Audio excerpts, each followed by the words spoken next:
Boa tarde, desculpa aí o problema que a gente teve. Eu queria dar boas-vindas a todos aqui para mais esse seminário webinar da ActMed. Eu sou André Pedroso, médico fisiatra, e hoje a gente vai tratar de um tema que causa grande curiosidade, até um certo espanto na maioria da população.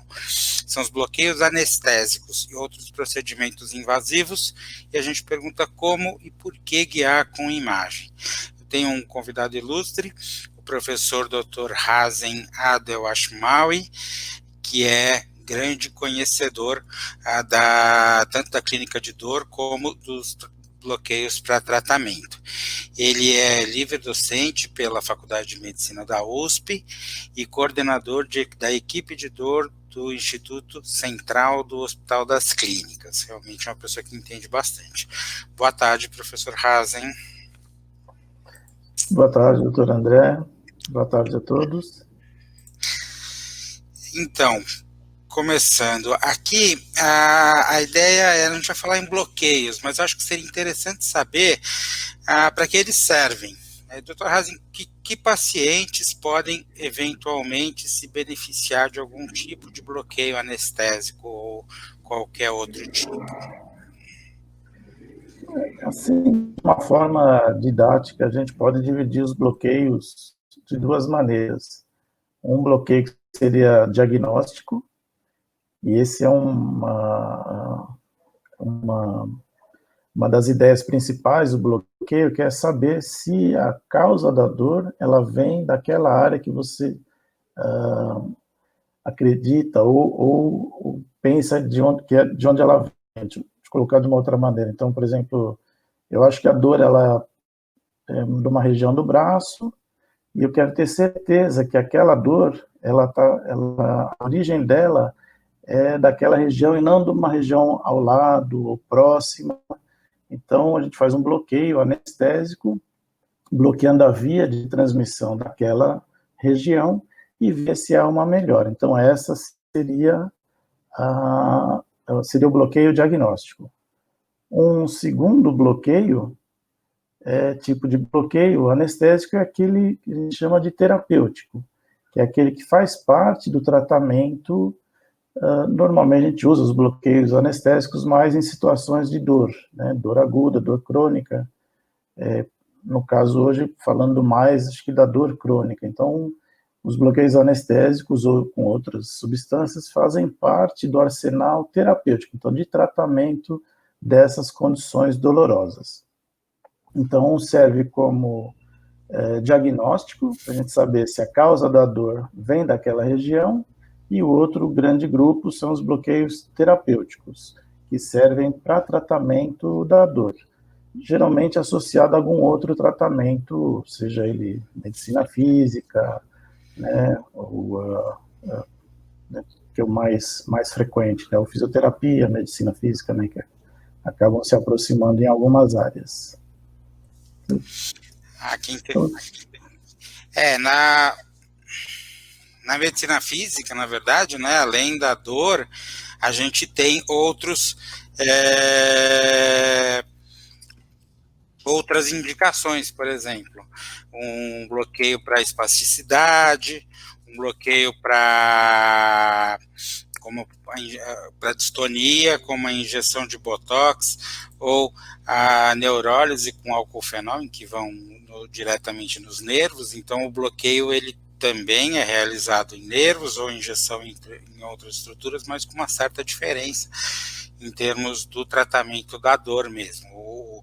Também é para funcionalidade sempre, mas nesse caso em outras situações.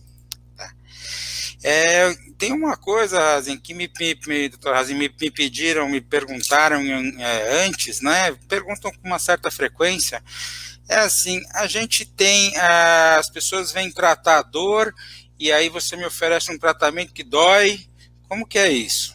Tem alguma forma de não doer tanto, de ser mais, no fim vai valer a pena, professor Hazen? Como que a gente pode evoluir? Como que dá para ficar mais confortável a história inteira do bloqueio, considerando que a gente começa, ou pelo menos vai ter uma parte importante que é com agulha, e isso em si só já dói.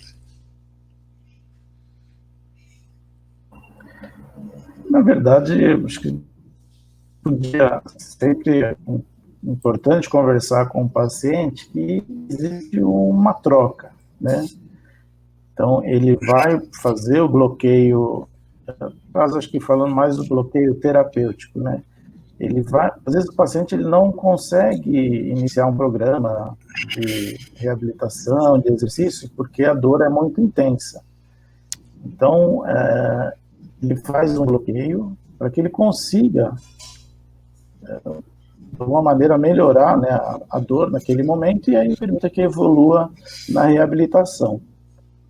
O fato de ser com agulha, a gente sempre faz, a gente usa anestésicos e claro que a agulha que vai fazer o bloqueio é diferente da agulha que a gente faz numa primeira anestesia, que nem a anestesia de pele do dentista. Normalmente nós usamos agulhas bem finas, esperamos um tempo passando do anestésico, alguns minutos, e depois começa a se usar a agulha mais apropriada. E se houver algum desconforto, o paciente lhe avisa e se faz mais anestésico. Então é sempre uma troca, na verdade, entre o paciente e o médico. Né? Mas a ideia é que o bloqueio anestésico ele permita ao paciente, mesmo que seja de alguma dor no início, mas que ele não sinta dor durante o tratamento posterior. A ideia maior seria essa. Eu acho que assim, a maioria dos pacientes eles entendem e querem, né, já que se oferece uma melhora para que ele consiga entrar num programa, no caso, né, de exercícios, né, por exemplo. E entendo.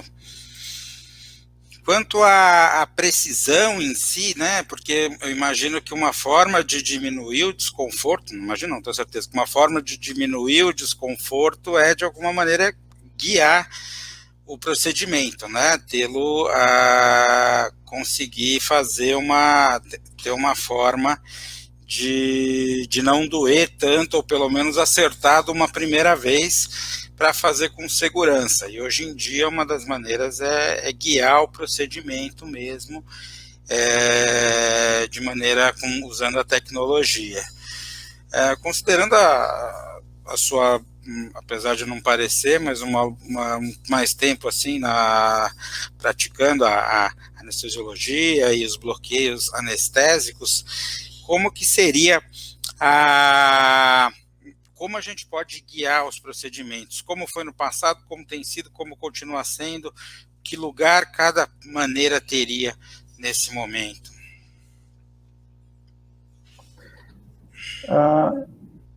Anteriormente, realmente você tocou num ponto muito interessante, né, e importante, que é a gente conseguir uma certeza maior do nosso alvo. Antigamente, os bloqueios, infiltrações, eles eram feitos, e ainda, a parte ainda dos médicos faz dessa maneira, que é usando o termo, a gente chama reparos anatômicos. Então, a gente conhece a anatomia, sabe onde passa a estrutura, e a gente calcula que ela deva estar lá. O problema é que existem as variações interindividuais. Então, assim, na maior parte, na maior parte das pessoas, o nervo passa numa determinada região. Só que existe uma variação, já que nem todos nós somos iguais. Então, pode estar mais um pouquinho para o lado, para o outro, para cima, para baixo. Né? Então, a localização acaba não sendo tão eficaz. E o que a gente faz para tentar compensar isso é aumentar o volume de anestésico que a gente usa. Então, já que você não tem certeza que você está perto do alvo, você joga uma quantidade maior da solução que você vai infiltrar para garantir que uma parte dela chegue no seu alvo. O problema disso é justamente esse: você não tem a certeza, uma probabilidade maior que você esteja perto do alvo, e você tem que usar doses maiores, seja de anestésicos, ou seja, por exemplo, das substâncias que você citou, toxina botulínica, agentes neurolíticos. E com a evolução, passou para um segundo estágio, porque quando é um bloqueio de nervo, e o nervo, vocês sabem que aquele choque, né, que a gente bate o cotovelo, dá um choque, aquilo é um nervo que foi estimulado. Você estimula esse nervo e aí você sabe que está perto dele. Só que também é uma sensação desconfortável, já que o paciente sente choque, que é desagradável, né? E agora a gente tem a terceira situação, que é o uso de ultrassons. Então a gente consegue localizar a imagem, o nosso alvo pelo ultrassom, e aí você tem uma certeza maior de que você está perto do alvo, né? Isso é uma maneira, que é do ultrassom. E existe a outra, que é um pouco mais antiga, mas que ainda é usada em larga escala hoje, que é o auxílio do uso do raio-x, a gente chama de radioscopia, é que a gente localiza, por exemplo, nessa primeira imagem que vocês podem ver, é uma imagem de um bloqueio de uma, vamos chamar, ramo medial, é um nervo que sai daqui, ou que vai entrar na coluna, e que ele inerva um tipo de dor que se chama de dor facetária, uma dor lombar mais crônica. E a gente localiza o alvo com o raio-x, então vocês podem ver essas agulhas que estão ao lado do lado direito do paciente, e elas equivalem na figura do lado a uma coluna mesmo. Então, essa região em amarelo que está mostrada é a região que é o nosso alvo, é um ramo medial, né, do ramo médio dorsal do nervo espinhal, aí numa região lombar, aí seria uma coluna lombar, né? Então, esse é um tipo de bloqueio guiado. Se a gente for para a imagem seguinte, a gente pode ver essa imagem guiada por ultrassom. Então, do lado de esquerdo de quem olha, tem uma coxa, né? Então a musculatura da coxa, e em amarelo a gente tem um nervo, que é o nervo femoral, e do lado tem a artéria femoral e depois a veia femoral. E no lado direito é a imagem que a gente vê pelo ultrassom. Então, essa região arredondada, escura, do lado esquerdo, da figura do ultrassom, é a figura da artéria femoral, e do lado direito, essa região mais cinza, mais esbranquiçada, é o nervo femoral. Então, a ideia, então a gente consegue ver onde está o nervo, a gente leva uma agulha, né, e consegue fazer sob visão direta. Você vai colocando a agulha até que ela chegue perto do seu alvo, aí não precisa mais fazer a estimulação do nervo, porque você está vendo que está perto do alvo, e aí você joga a solução anestésica no lado, no caso. Tudo bem, doutor André? Sim, sim, exatamente. Eu acho que fica muito mais claro vendo, né, com o ultrassom, que a gente tem essa experiência de ver exatamente o anestésico dando a volta ali no nervo, ele banhando bem o nervo, e também a gente consegue ver bem o que está acontecendo ali no caminho, né? De não estar pegando nada. Deu para ver bem a artéria na figura anterior, que se for pensar com a radioscopia, os reparos de raio-x, eles podem ser mais precisos do que só a palpação, mas não dá para saber se há uma estrutura vascular no caminho, por exemplo, né? Então, é mais complicado, então, acaba sendo um tanto mais limitado, né? Eu acho que na sua experiência, você tem guiado de fato com ultrassom, já está a maior parte dos bloqueios, está ainda bastante radioscopia, fluoroscopia. Como tem sido na sua prática a evolução, já que você de fato adquiriu conhecimento no ultrassom, não exatamente na formação inicial, mas ao longo do tempo, e como que foi isso? Como tem sido essa transição? Vale a pena? Vale a pena para quê? Para que ainda é melhor a radioscopia? Eu acho que isso é uma coisa que os médicos têm curiosidade de saber, mas eu acredito que até os pacientes queiram saber por que eles têm que ir para o hospital, aquele trabalho todo que é para fazer radioscopia. A radioscopia, a grande vantagem é que a gente consegue ver a imagem óssea muito bem, de uma maneira muito semelhante ao que a gente vê a peça mesmo. Então, assim, fica muito igual. Então, para nosso modo de pensar, é mais fácil você usar a radioscopia do que o ultrassom. Por exemplo, para a coluna, né? Isso é um exemplo bem comum. O problema é que a radioscopia, ela demanda o uso de radiação, né? O raio-x, radiação ionizante, que ela, dependendo da carga, claro, ela pode causar danos, tanto para quem pratica, né? Então, o médico, o pessoal de enfermagem, os assistentes de sala, né? E para o paciente também, você não pode ficar irradiando ele, fazendo raio-x na quantidade que você quer, isso não é errado, né? E a grande vantagem do ultrassom relacionada a isso não tem radiação ionizante, então não tem risco de desenvolver câncer, diferentes tipos de câncer, né?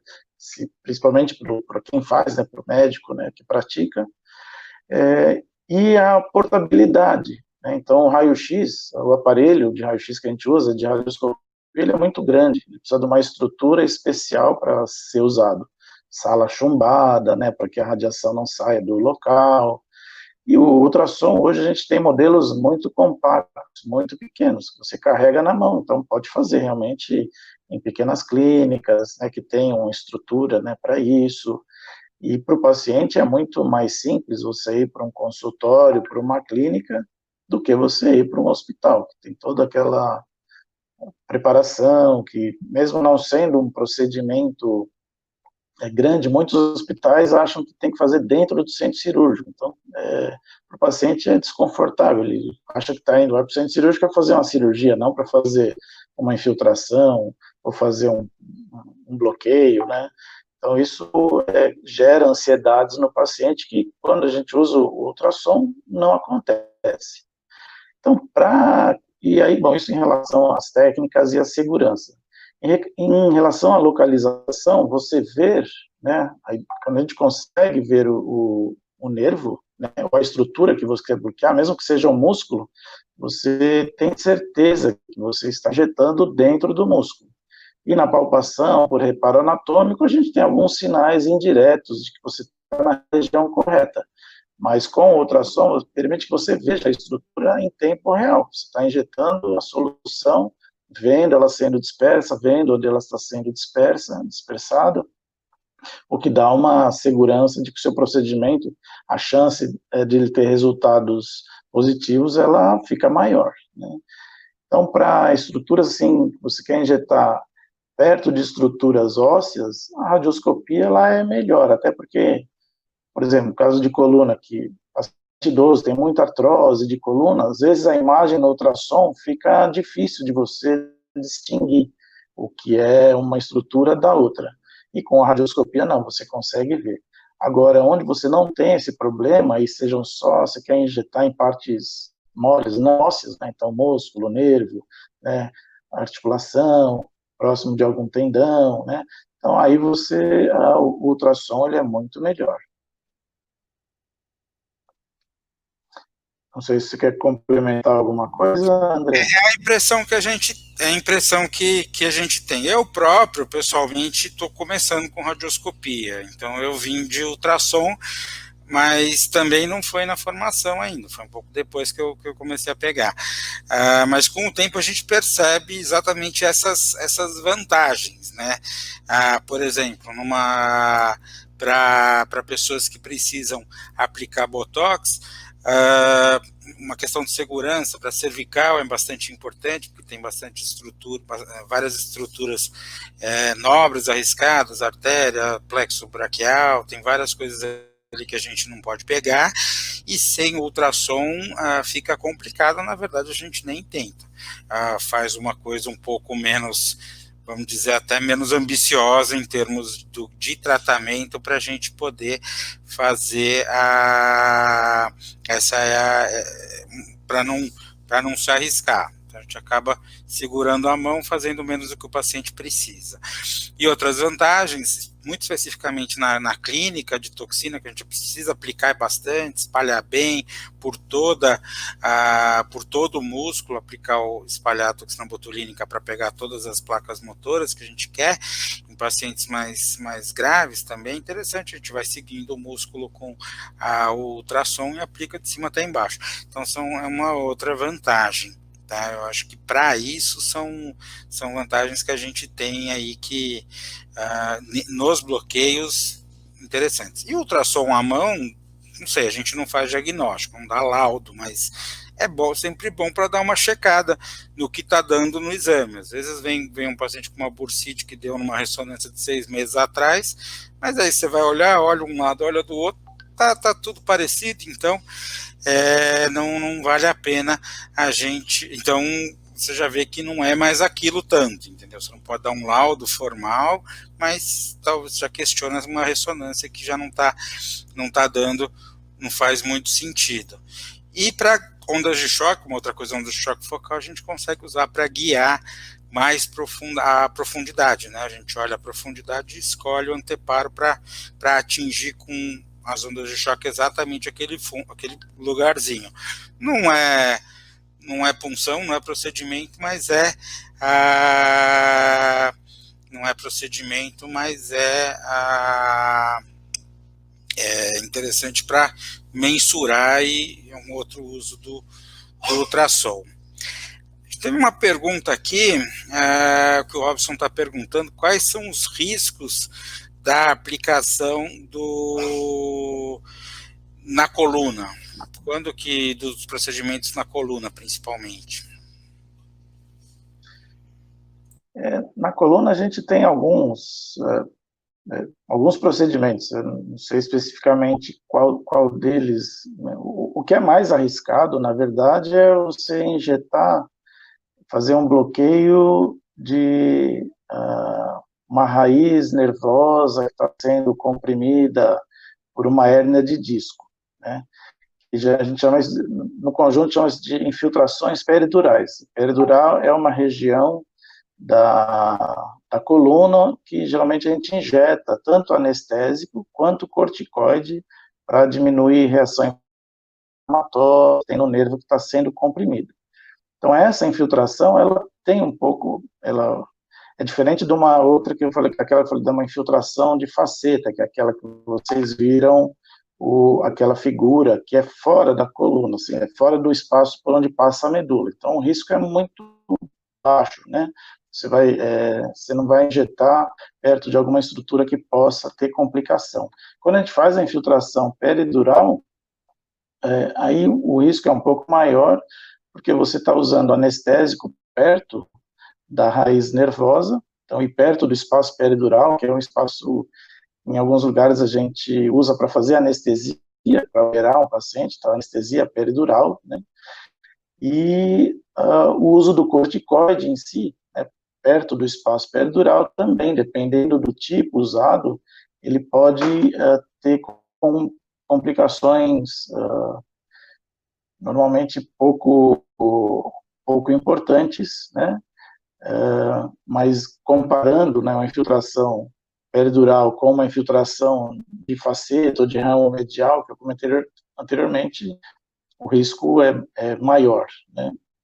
Eu não sei se depende, na verdade, de qual infiltração que está sendo feita em qual região da coluna, para falar melhor de risco. É que a mais frequente ainda hoje em dia é a infiltração peridural, que acho que é a infiltração mais comum de ser feita para dores que tem algum grau de compressão radicular, que chama de dor radicular, né? Tem uma compressão de um nervo, de uma raiz, e aí causa aquela dor, que a característica mais comum é da hérnia de disco. Na região lombar, ainda a gente consegue fazer com ultrassom com uma certa segurança. Agora, cervical já é mais complicado de pensar em fazer essa epidural, ou mesmo a facetária, olhando com ultrassom, por essa questão mesmo de de risco, né? Aí eu não sei se já, eu acho que é mais necessário ver esses parâmetros ósseos aí que o raio-x vê bem mesmo, né?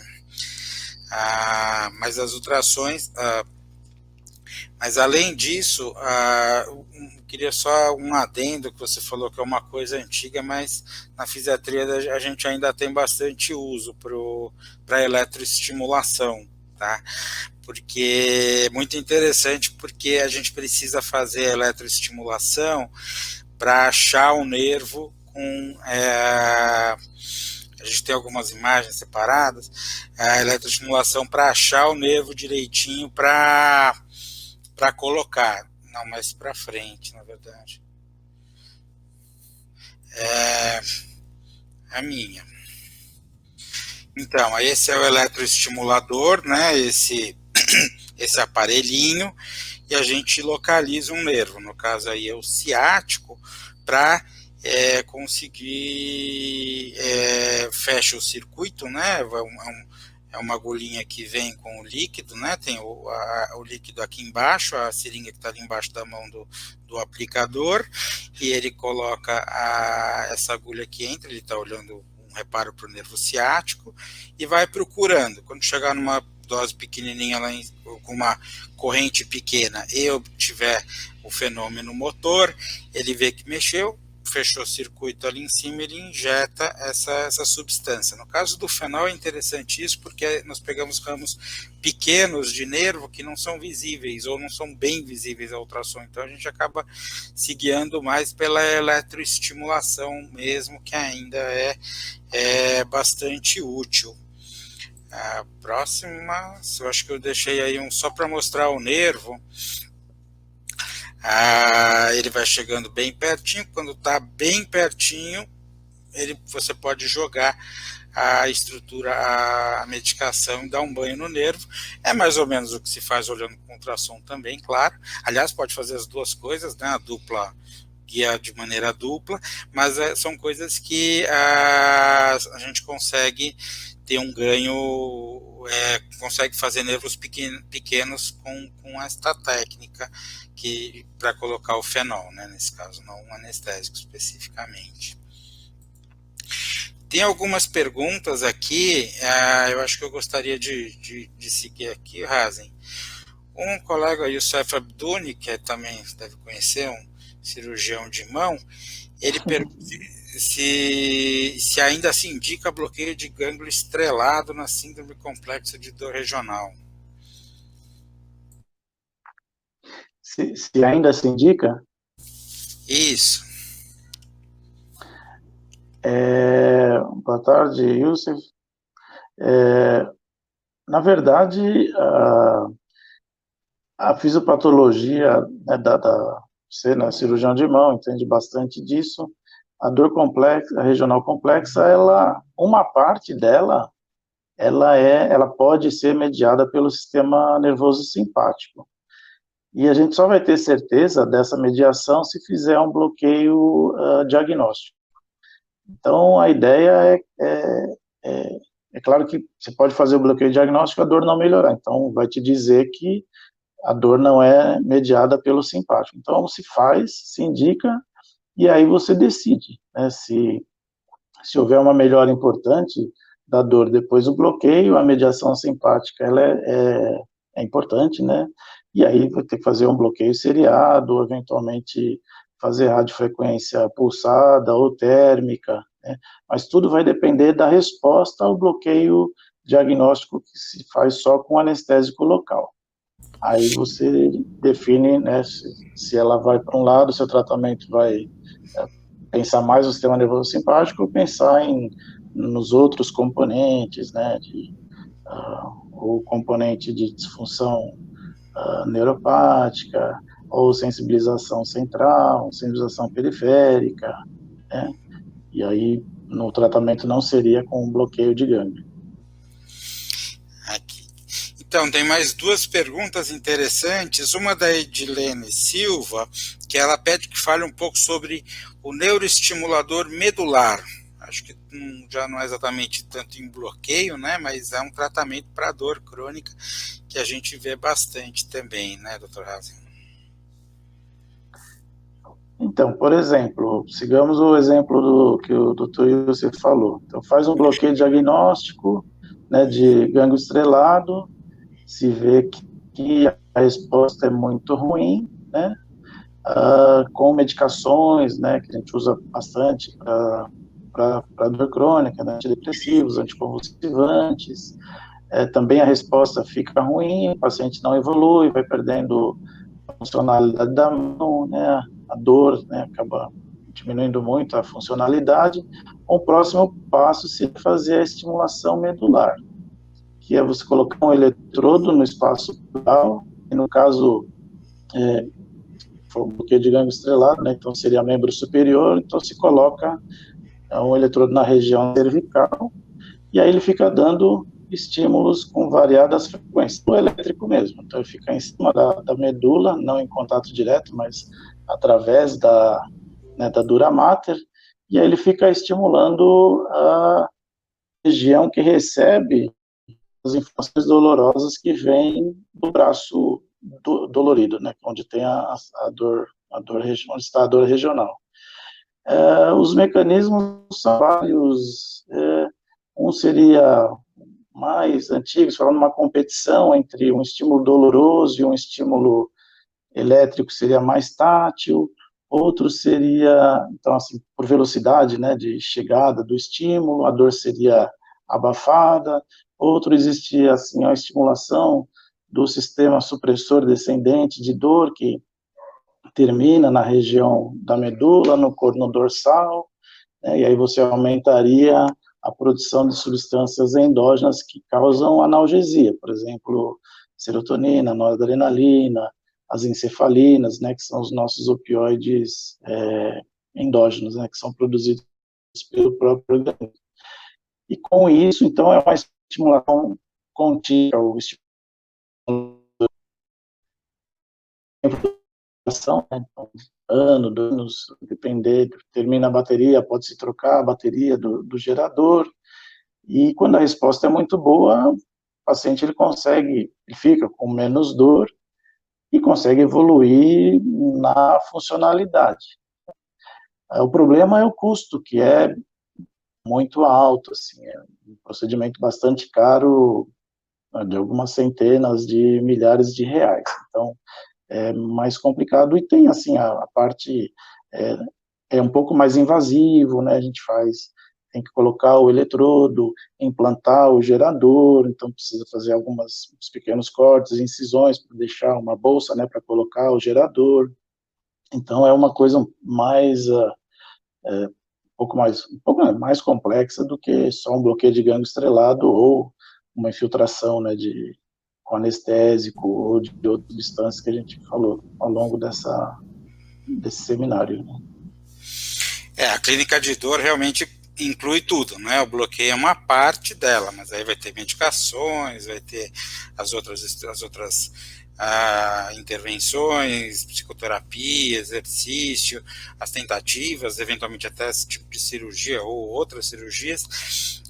O bloqueio, na verdade, a gente tenta fazer esse raciocínio, mas onde que a gente consegue colocar um bloqueio que vá predizer se o eletroestimulador vai funcionar, isso não, até onde eu sei, o Dr. Hazen pode falar melhor, mas não tem. Dentro de um cuidado mais global, a gente consegue ver o que está dando certo, o que a gente pode melhorar ou indicar, né? Eu acho que é um pouco mais amplo. Dr. Hazen, a Cláudia Mamed faz uma pergunta aqui: em quanto tempo os bloqueios podem ser repetidos? Quanto tempo podem ser repetidos os bloqueios anestésicos? Assim, dá para fazer todo dia para não ter dor? Isso é a pergunta, essa última parte é minha, eu que fiz. Não. Em tese, a gente usa 2 conceitos quando faz o bloqueio anestésico. Então, a duração do bloqueio anestésico em si, ela é de horas, né, de até 18 horas, 20 horas.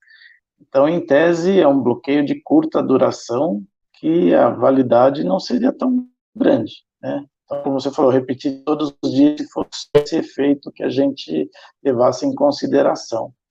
Só que existe um outro conceito, né, na parte de dor, que eu comentei assim por alto, que é o da sensibilização.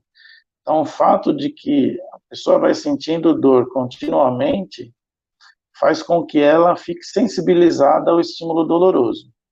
Então, a ideia, uma das ideias do bloqueio anestésico é você quebrar essa corrente. Então, que ele fique um dia, né? Então, por exemplo, o que se observa é isso, se faz um bloqueio anestésico, ele não fica só o tempo de duração do anestésico local, que seria dessas horas que eu comentei, mas ele fica dias, né? Chegando algumas ações menos frequentes, claro, mas de semanas.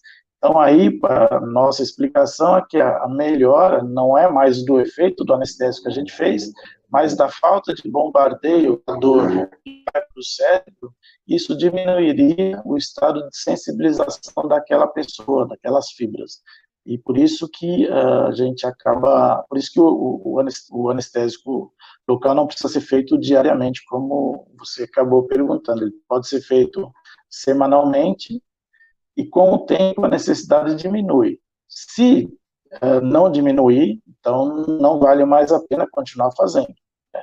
Se você percebe melhoras e você vai passando cada vez mais, aí tudo bem, mas a gente não pode ficar impraticável você fazer um bloqueio anestésico semanalmente durante 6 meses. Não é assim que funciona. Então, se não houver melhora em algumas sessões, a gente tem que pensar em outras técnicas que tenham um tempo de duração mais longo. E eu queria, com certeza, eu queria complementar para outros agentes, né, porque se tiverem sendo usados também, por exemplo, corticoide, por qualquer motivo, né, como um anti-inflamatório, uma dor articular, ou peritendínea, ou qualquer outra indicação, sempre com bastante cuidado.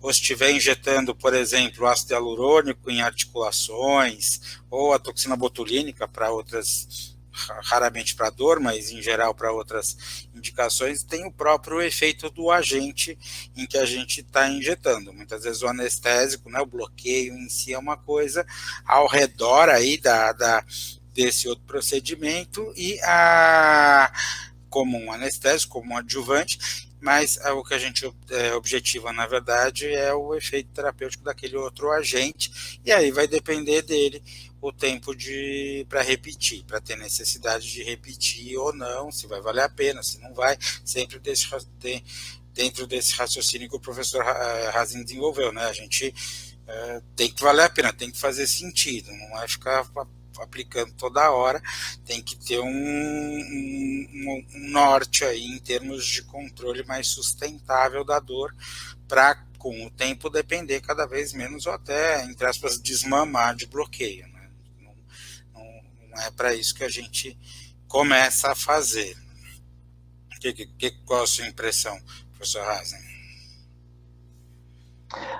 Não, é isso mesmo. É que eu acabei respondendo antes mais em função do anestésico local, mas quando você mesmo comentou, assim, a ideia de se usar o ácido hialurônico é para usar meses, mas é pelo efeito do fármaco, né? Ou usando o corticoide, que use 2 semanas, né? Ou um mês e meio, dependendo do tipo, né? Que aí seria um efeito da medicação mesmo. No caso do anestésico, o efeito da medicação é curto, mas ele usa esse outro conceito, né? E realmente, assim, o que você falou, se a gente não faz sentido você ficar injetando anestésico tempo indeterminado, né, só pelo efeito dele, tem que ter ganho, senão não vale a pena, né?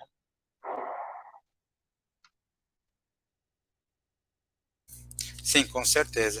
Acho que a gente já está encaminhando mais para o final. O senhor gostaria de fazer mais alguma consideração, doutor Hazen? Eu acho que, na verdade, a gente falou bastante, né, das infiltrações, dos procedimentos guiados. Eu acho que isso é o uso do ultrassom, especificamente, ele tem sido um armamentário muito grande para o médico, né? E muitos consideram que daqui a alguns anos, em vez de a gente, da mesma maneira que a gente carrega um esteto no pescoço, a gente vai ter um ultrassom como uma parte básica da atuação médica, né? Não só, você comentou, né, da parte diagnóstica que a gente que se usa, né, que foi o inicial do ultrassom, e para a gente que faz infiltração, ela é muito mais tranquila. É claro que tecnicamente a curva de aprendizado ela é mais longa, já que você tem que fazer dois movimentos ao mesmo tempo, né? Um é segurar o aparelho de ultrassom e o outro é colocar a agulha, e na escopia você faz só o movimento da agulha. Então, tecnicamente, a radiofrequência, a radioscopia é mais fácil. Mas, sem sombra de dúvida, assim, o ultrassom vai se popularizar mais. É claro que a gente vai achar um equilíbrio, né?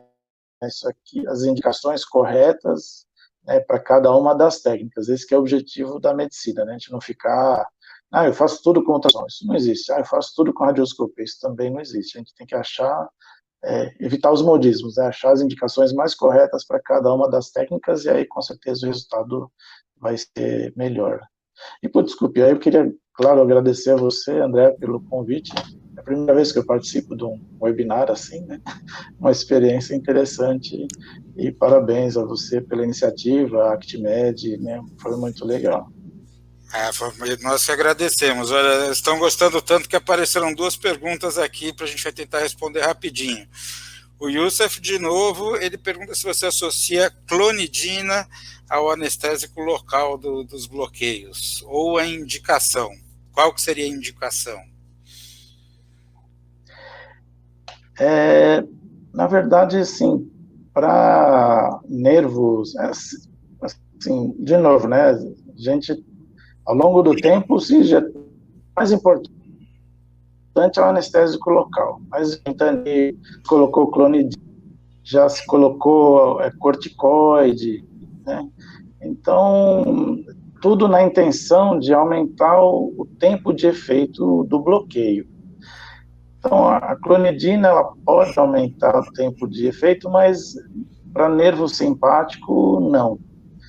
O corticoide ainda é uma discussão se associa ou não. E os opioides, né, o fentanil, assim, esse já não se faz mais. Então, a resposta seria não. É basicamente anestésico local, e depois evolui para uma outra, se for uma resposta muito boa, eventualmente lesar, né, definitivamente o gânglio estrelado. Aí é melhor com radiofrequência, por exemplo, né, que você faz uma lesão que aí você vai ter um tempo muito mais prolongado, né, de meses, mais prolongados do que ficar fazendo o bloqueio seriado. Sim, ótimo. E uma última pergunta aqui do Robson, se tem alguma reação adversa que seja comum, precisa fazer algum teste de alergia, algum outro, para poder fazer a aplicação. Para radioscopia, né, eu sei que se usa também o contraste iodado, precisa fazer algum tipo de teste, seja para o anestésico ou para o contraste, antes de ir para o bloqueio? Teste para o anestésico não existe. Né? Isso faz assim, se em algum momento da vida o paciente relatar, se ele tiver, ele vai relatar numa próxima experiência para evitar aquele tipo de anestésico usado ou tipo de anestesia. Porque é muito raro.